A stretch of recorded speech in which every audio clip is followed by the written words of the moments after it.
Setiap hari, jutaan orang membuka aplikasi investasi dengan harapan yang sama, ingin cepat kaya.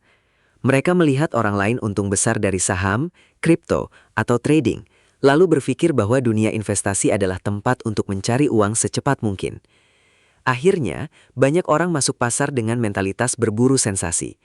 Mereka mencari saham yang bisa naik ratusan persen, mencari aset yang sedang viral, dan berharap hidup mereka berubah hanya dalam beberapa bulan. Masalahnya, semakin besar keinginan untuk cepat kaya, biasanya semakin besar juga resiko melakukan kesalahan besar dalam investasi. Di media sosial, kita juga terus melihat konten tentang keuntungan fantastis. Ada yang pamer profit sehari jutaan rupiah, ada yang bilang berhasil cuan besar dari trading, bahkan ada yang membuat investasi terlihat seperti permainan mudah. Tanpa sadar, banyak orang mulai percaya bahwa investasi yang bagus harus terasa seru, cepat, dan penuh aksi. Padahal kenyataannya, sesuatu yang terlalu menarik dalam dunia investasi seringkali justru berbahaya. Karena ketika emosi mulai mengambil alih, orang jadi sulit berpikir jernih. Mereka mulai membeli karena takut ketinggalan, panik saat harga turun, dan akhirnya membuat keputusan berdasarkan emosi, bukan logika. Lucunya, justru banyak investor sukses dunia melakukan hal yang sangat berbeda. Mereka tidak sibuk mencari saham viral setiap hari. Mereka tidak duduk di depan chart dari pagi sampai malam. Bahkan banyak dari mereka memakai strategi yang terlihat sangat membosankan. Salah satu instrumen yang paling sering dipilih investor jangka panjang adalah ETF yang mengikuti S&P 500. Dan yang mengejutkan, strategi yang dianggap membosankan ini justru berhasil mengalahkan banyak trader aktif dalam jangka panjang. Semakin lama seseorang memahami dunia investasi, biasanya semakin sadar bahwa kekayaan besar sering dibangun dari konsistensi sederhana, bukan dari sensasi sesaat. Mungkin terdengar aneh, bagaimana mungkin sesuatu yang membosankan bisa menghasilkan uang besar? Bukankah kalau ingin kaya harus agresif, cepat, dan penuh strategi rumit? Nah, di video ini kita akan membahas kenapa ETF S&P 500 disebut sebagai investasi paling membosankan, tapi justru berhasil membuat banyak orang kaya dalam jangka panjang. Kita juga akan membahas kenapa banyak investor profesional kalah dari strategi sederhana ini, bagaimana kekuatan compound interest bekerja, dan kenapa kesabaran ternyata lebih penting daripada kepintaran dalam dunia investasi. Jadi pastikan tonton video ini sampai akhir, karena mungkin setelah video ini, cara pandangmu tentang investasi akan berubah total. Sebelum kita membahas kenapa investasi ini bisa menghasilkan kekayaan besar, kita harus paham dulu apa sebenarnya ETF S&P 500 itu. Banyak orang mendengar namanya, tapi belum benar-benar mengerti cara kerjanya. Sederhananya, S&P 500 adalah indeks yang berisi sekitar 500 perusahaan terbesar di Amerika Serikat. Di dalamnya ada perusahaan-perusahaan raksasa seperti Apple, Microsoft, Nvidia, Amazon, sampai Google melalui perusahaan induknya Alphabet. Jadi ketika seseorang membeli ETF S&P 500, sebenarnya dia sedang membeli sebagian kecil dari ratusan perusahaan besar sekaligus dalam satu produk investasi. Inilah yang membuat ETF S&P 500 terasa sangat sederhana. Kita tidak perlu pusing memilih satu saham terbaik. Kita tidak perlu menebak perusahaan mana yang akan paling naik tahun depan. Karena ETF ini otomatis mengikuti perusahaan-perusahaan besar Amerika yang memang sudah terbukti kuat secara bisnis. Kalau ada perusahaan yang melemah, biasanya posisinya akan digantikan perusahaan lain yang lebih kuat. Jadi indeks ini terus beradaptasi mengikuti perkembangan ekonomi dunia. Karena itulah banyak orang menganggap S&P 500 seperti mesin ekonomi Amerika. Selama perusahaan-perusahaan besar terus berkembang, maka indeks ini juga punya peluang terus tumbuh dalam jangka panjang. Yang menarik, strategi sederhana ini ternyata didukung oleh banyak investor besar dunia. Bahkan Warren Buffett pernah menyarankan sebagian besar orang untuk membeli ETF indeks seperti S&P 500 dibanding sibuk memilih saham sendiri. Alasannya sederhana, sangat sulit mengalahkan pasar secara konsisten dalam jangka panjang. Banyak trader terlihat hebat selama 1 atau 2 tahun, tapi akhirnya kalah ketika kondisi pasar berubah. Sedangkan ETF S&P 500 tidak mencoba menjadi yang paling cepat kaya. Strategi ini fokus pada pertumbuhan jangka panjang dengan memanfaatkan kekuatan perusahaan-perusahaan terbaik dunia yang terus menghasilkan uang dari tahun ke tahun. Tapi justru karena terlalu sederhana, banyak orang meremehkannya. Mereka merasa strategi ini terlalu lambat, tidak ada sensasi, tidak ada cerita profit 300% dalam seminggu. Bahkan kalau dilihat harian, pergerakannya kadang terasa biasa saja. Inilah alasan kenapa banyak orang lebih tertarik mengejar aset yang sedang viral dibanding membangun kekayaan secara perlahan. Padahal masalah terbesar investor seringkali bukan kurang pintar, tapi kurang sabar. Mereka ingin hasil besar dalam waktu singkat, sehingga sulit bertahan dengan strategi yang terlihat membosankan.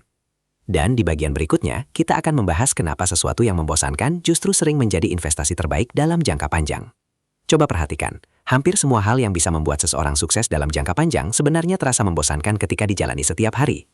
Olahraga harus dilakukan berulang-ulang. Menabung harus konsisten. Belajar juga butuh waktu lama sebelum terlihat hasilnya. Investasi sebenarnya sama. Masalahnya, otak manusia lebih suka sesuatu yang cepat, heboh, dan penuh sensasi.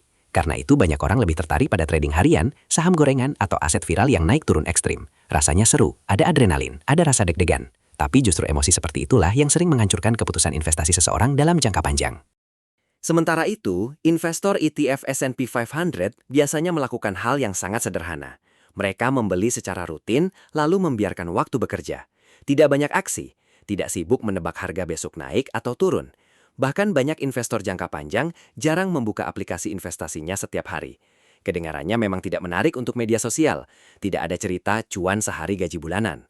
Tapi, justru karena strateginya tenang, investor jadi lebih mudah mengendalikan emosi. Mereka tidak gampang panik saat pasar turun dan tidak terlalu rakus saat pasar naik. Dalam dunia investasi, kemampuan mengontrol emosi seringkali lebih penting daripada kemampuan menebak pasar. Ada penelitian menarik yang menunjukkan bahwa banyak investor aktif justru mendapatkan hasil lebih buruk dibanding pasar secara keseluruhan. Kenapa? Karena semakin sering seseorang jual beli, biasanya semakin besar peluang membuat keputusan emosional. Ketika harga turun sedikit, mereka takut, lalu menjual rugi. Ketika harga naik tinggi, mereka FOMO, lalu membeli di harga mahal. Siklus ini terus berulang. Sedangkan strategi ETF S&P 500 mencoba menghindari semua drama itu. Strateginya sederhana, percaya bahwa perusahaan-perusahaan besar dunia akan terus berkembang dalam jangka panjang. Selama ekonomi terus berjalan, bisnis terus tumbuh, teknologi terus berkembang, maka nilai perusahaan-perusahaan besar juga punya peluang meningkat seiring waktu. Bayangkan dua orang investor. Yang pertama setiap hari sibuk mencari saham viral dan terus berpindah-pindah aset. Yang kedua, hanya membeli ETF S&P 500 setiap bulan, lalu sabar menunggu bertahun-tahun. Di awal, investor pertama mungkin terlihat lebih pintar dan lebih aktif. Tapi dalam jangka panjang, investor kedua seringkali justru menang karena dia tidak menghancurkan portofolionya sendiri dengan keputusan emosional. Inilah kenapa banyak orang mengatakan bahwa investasi terbaik seringkali terasa membosankan, karena fokus utamanya bukan mencari sensasi cepat, melainkan membangun kekayaan perlahan tapi konsisten. Dan di bagian berikutnya, kita akan membahas senjata terbesar dari strategi ini, kekuatan compound interest yang diam-diam bisa mengubah uang kecil menjadi sangat besar. Salah satu alasan terbesar kenapa ETF S&P 500 bisa menghasilkan kekayaan besar dalam jangka panjang adalah sesuatu yang disebut compound interest atau bunga berbunga. Konsepnya sebenarnya sederhana, tapi efeknya luar biasa. Compound interest terjadi ketika keuntungan investasi tidak langsung diambil, melainkan terus diputar kembali, sehingga menghasilkan keuntungan baru di atas keuntungan sebelumnya. Jadi bukan hanya uang awal yang bekerja, tapi juga hasil pertumbuhan dari tahun-tahun sebelumnya. Semakin lama waktunya, pertumbuhannya bisa menjadi semakin cepat. Inilah alasan kenapa waktu sering disebut sebagai senjata paling kuat dalam investasi. Banyak orang meremehkan kekuatan pertumbuhan kecil yang konsisten. Mereka berpikir kalau ingin kaya harus mulai dengan modal besar. Padahal dalam banyak kasus, yang lebih penting justru konsistensi dan lamanya waktu investasi. Bayangkan seseorang rutin investasi setiap bulan selama belasan atau puluhan tahun ke ETF S&P 500. Di awal mungkin pertumbuhannya terasa lambat dan tidak terlalu menarik. Bahkan beberapa tahun pertama hasilnya bisa terlihat kecil. Tapi seiring waktu, compound interest mulai bekerja seperti bola salju yang menggelinding dari atas bukit. Semakin lama berjalan, ukurannya semakin besar. Titik paling kuat dari compound interest biasanya bukan di awal, tapi di tahun-tahun akhir ketika hasil pertumbuhan mulai bertumpuk dengan sangat cepat. Inilah kenapa banyak investor sukses lebih fokus pada jangka panjang daripada mencari keuntungan instan. Mereka sadar bahwa mencoba cepat kaya seringkali justru membuat orang kehilangan kesempatan membangun kekayaan besar secara perlahan. Ironisnya, banyak orang berhenti tepat sebelum compound interest mulai menunjukkan kekuatannya. Ketika pasar turun, mereka panik lalu menjual. Ketika hasil belum besar dalam beberapa tahun pertama, mereka merasa strateginya gagal. Padahal investasi jangka panjang memang terlihat membosankan di awal. Sama seperti menanam pohon, hasil terbesar tidak muncul dalam seminggu atau sebulan. Butuh waktu sebelum pertumbuhannya benar-benar terlihat besar. Yang menarik, banyak miliarder dunia sebenarnya mendapatkan sebagian besar kekayaannya bukan karena keuntungan cepat, tapi karena membiarkan aset mereka tumbuh dalam waktu yang sangat lama. Mereka memahami bahwa waktu bisa menjadi mesin pengganda uang yang luar biasa kuat. Semakin lama seseorang bertahan di pasar, semakin besar peluang compound interest bekerja maksimal. Karena itu, dalam investasi ETF S&P 500, kesabaran bukan sekedar sikap tambahan. Kesabaran justru bagian utama dari strateginya.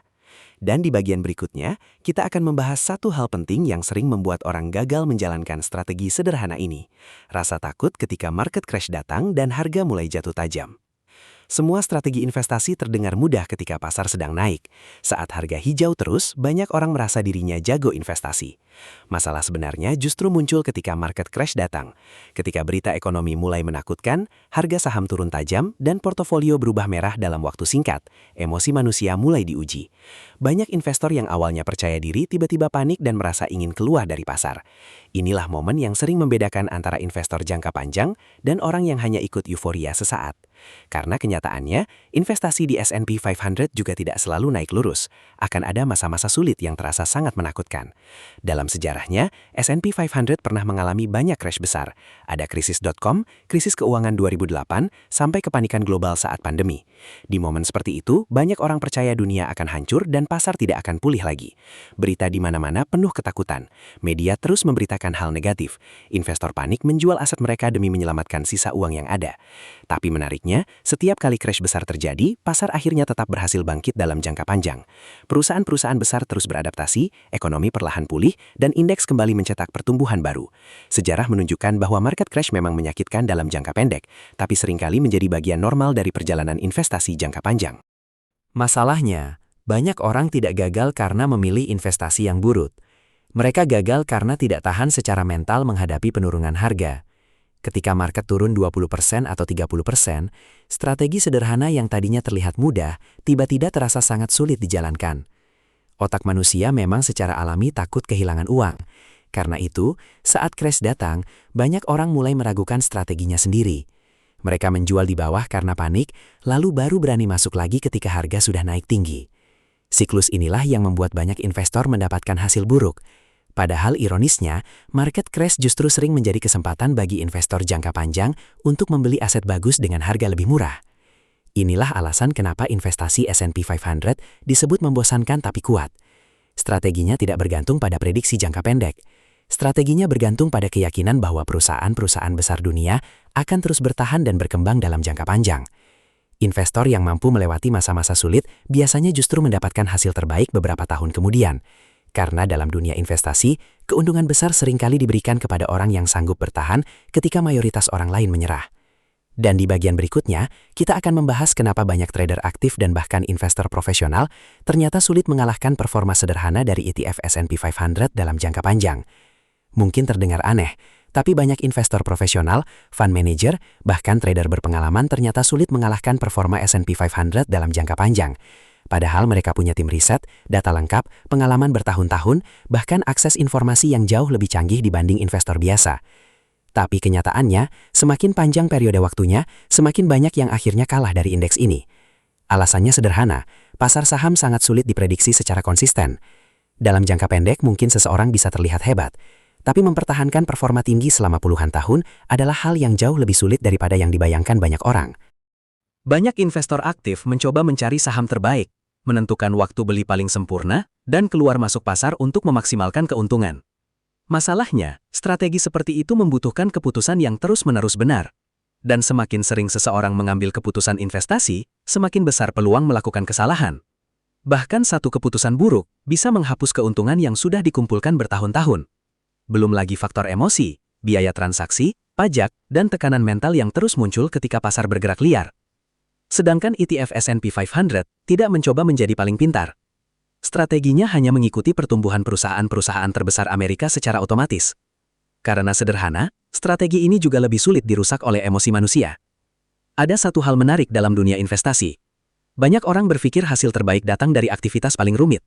Padahal, seringkali hasil terbaik justru datang dari konsistensi sederhana yang dilakukan sangat lama. Investor ETF S&P 500 tidak perlu menebak perusahaan mana yang akan jadi raja berikutnya. Karena indeks ini terus berubah mengikuti perkembangan zaman. Dulu, perusahaan energi mendominasi pasar. Sekarang, teknologi seperti Apple, Microsoft, dan Nvidia menjadi pemain besar. Kalau suatu hari nanti muncul perusahaan baru yang lebih kuat, indeks ini juga akan beradaptasi. Jadi, investor tidak perlu terus-menerus memprediksi masa depan secara detail untuk tetap ikut bertumbuh bersama ekonomi besar dunia. Inilah yang membuat ETF S&P 500 terasa sangat diam-diam kuat. Tidak heboh, tidak viral setiap hari, tapi terus berjalan seperti mesin jangka panjang. Banyak orang meremehkan strategi sederhana karena terlihat terlalu mudah. Padahal, dalam investasi, sesuatu yang mudah dipahami seringkali justru paling sulit dijalankan secara konsisten. Karena tantangan terbesarnya bukan strategi, melainkan kesabaran. Dan di bagian terakhir nanti, kita akan membahas pelajaran paling penting dari semua ini. Kenapa membangun kekayaan besar sebenarnya lebih dekat dengan disiplin dan waktu, daripada mencari cara cepat kaya yang penuh sensasi? Kalau ada satu pelajaran besar dari ETF S&P 500, mungkin pelajaran itu adalah ini. Membangun kekayaan seringkali terlihat jauh lebih membosankan daripada yang dibayangkan kebanyakan orang. Dunia internet membuat kita terbiasa melihat hasil instan. Semua terlihat cepat. Cepat viral, cepat kaya, cepat sukses. Akibatnya, banyak orang mulai merasa bahwa proses lambat berarti gagal. Padahal dalam kenyataannya, hampir semua kekayaan besar dibangun lewat waktu yang panjang. Sedikit demi sedikit, tahun demi tahun. Dan masalahnya, proses seperti itu memang tidak selalu terlihat menarik untuk ditonton setiap hari. Tidak ada ledakan sensasi, tidak ada drama besar. Yang ada hanyalah konsistensi yang dilakukan terus-menerus. Banyak orang mencari investasi yang bisa mengubah hidup dalam beberapa bulan. Padahal yang benar-benar mengubah hidup seringkali adalah kebiasaan kecil yang dipertahankan sangat lama. Rutin investasi, tidak panik saat market turun, tidak tergoda mengejar aset viral setiap minggu. Kedengarannya sederhana, tapi justru kesederhanaan itu yang sulit dilakukan banyak orang, karena otak manusia suka sesuatu yang cepat dan emosional. Itulah kenapa strategi ETF S&P 500 sering dianggap membosankan. Tapi ironisnya, strategi inilah yang berhasil membantu banyak orang membangun kekayaan perlahan dalam jangka panjang. Bukan karena ajaib, tapi karena strategi ini memanfaatkan waktu, disiplin, dan pertumbuhan ekonomi dunia secara konsisten. Tentu saja bukan berarti ETF S&P 500 adalah investasi sempurna tanpa risiko. Harga tetap bisa turun, market bisa crash, bahkan ada masa ketika pertumbuhannya terasa lama. Tapi sejarah menunjukkan bahwa perusahaan-perusahaan besar dunia terus beradaptasi dan berkembang seiring waktu. Teknologi berubah, tren berubah, ekonomi berubah, tapi bisnis besar tetap mencari cara menghasilkan uang. Dan selama ekonomi global terus bergerak maju, indeks seperti S&P 500 punya peluang ikut bertumbuh bersama perkembangan itu. Karena itu, banyak investor jangka panjang lebih fokus pada bertahan di pasar selama mungkin, daripada sibuk menebak pergerakan pasar dalam jangka pendek. Jadi mungkin pertanyaan terbesarnya bukan investasi mana yang paling cepat bikin kaya, tapi strategi mana yang paling realistis bisa kamu jalankan puluhan tahun. Karena strategi terbaik bukan yang paling keren di media sosial. Strategi terbaik adalah strategi yang tetap bisa kamu jalankan saat market turun, saat orang lain panik, dan saat hasilnya belum terlihat besar di awal. Dan mungkin itulah kenapa ETF S&P 500 disebut sebagai investasi paling membosankan, tapi diam-diam berhasil membuat banyak orang kaya. Kalau kamu suka pembahasan seperti ini, jangan lupa subscribe dan tulis di kolom komentar. Menurut kamu, lebih sulit cari strategi investasi yang bagus, atau lebih sulit punya kesabaran untuk menjalankannya dalam jangka panjang? Sampai jumpa di video selanjutnya.